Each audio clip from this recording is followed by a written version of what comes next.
কেউ ঘুমিয়ে থাকবে না। আমাদের প্রত্যেকটি হিন্দু সম্প্রদায়ের মন্দির তারা পাহারা দেবে। দেশের অভ্যন্তরে নানা ধরনের চক্রান্ত চলছে, ষড়যন্ত্র চলছে, বিভিন্ন এলাকা অস্থির করে রাখার প্রচেষ্টা চলছে। এটা কোনো বিচ্ছিন্ন ঘটনা নয়।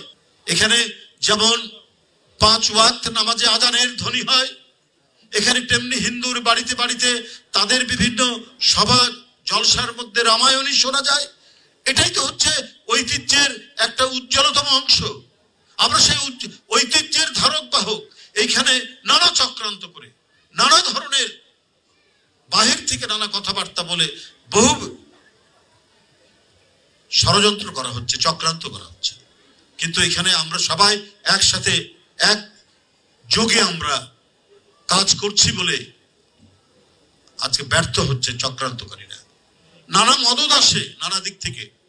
আমি আপনাদের সামনে নাম খুলেই নাই বললাম, মদত আসে। কিন্তু আমাদের দেশে যারা দেশপ্রেমিক হিন্দু সম্প্রদায়ের মানুষ, তারা অটুট অবস্থান নিয়ে আজকে দেখুন যে ষষ্ঠীতে এত লোকের সমাগম। আজকে এখানে অপর্ণা, তারপরে অপু, এরা সবাই বলেছে যে এর আগে কখনো হয়নি। কারণ আমরা প্রত্যেকেই মিটিং করে জেলা জেলায় কথা বলে আমরা প্রস্তুতি নিয়েছি যে নানা ধরনের অপকর্ম সংগঠিত করতে পারে ষড়যন্ত্রকারীরা। কিন্তু আমাদের একবার সতর্ক নজরদারি থাকবে। বাংলাদেশ সরকার এ ব্যাপারে তাদের গুরুত্বপূর্ণ ভূমিকা পালন করবে, কেউ ঘুমিয়ে থাকবে না। আমাদের প্রত্যেকটি হিন্দু সম্প্রদায়ের মন্দির তারা পাহারা দেবে, তারা নজরের মধ্যে রাখবে। মুসলমান সম্প্রদায় তাদেরকে সহযোগিতা করবে। পূজা কমিটির সাথে কথা বলে যে কোনো সময় যে কোনো পদক্ষেপ নিতে হলে তারা সেখানে থাকবে।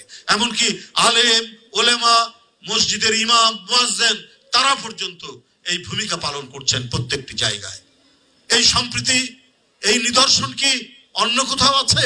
পার্শ্ববর্তী দেশে আছে। কিন্তু সেখান থেকে নানা ধরনের উস্কানিমূলক কথাবার্তা বলার চেষ্টা করা হয়। আজকে দেশের অভ্যন্তরে নানা ধরনের চক্রান্ত চলছে, ষড়যন্ত্র চলছে, বিভিন্ন এলাকা অস্থির করে রাখার প্রচেষ্টা চলছে। এটা কোনো বিচ্ছিন্ন ঘটনা নয়। এটা সবকিছুর মধ্যে যোগসূত্র আছে। তারা অপেক্ষা করছে এই পূজাকে নিয়ে কিছু করা যায় কিনা। কিন্তু তারা যখন দেখছে যে অদ্ভুত এক ঐক্যের মধ্যে এখানে সমস্ত সম্প্রদায় বাস করে, এখানে তো ফাটল ধরানো যাচ্ছে না, তাই তারা একটার পর একটা অন্য ইস্যু নিয়ে অন্য কোনো ধরনের বয়ান তৈরি করে সমাজের মধ্যে অস্থিতিশীলতা তৈরির প্রচেষ্টায় লিপ্ত আছে।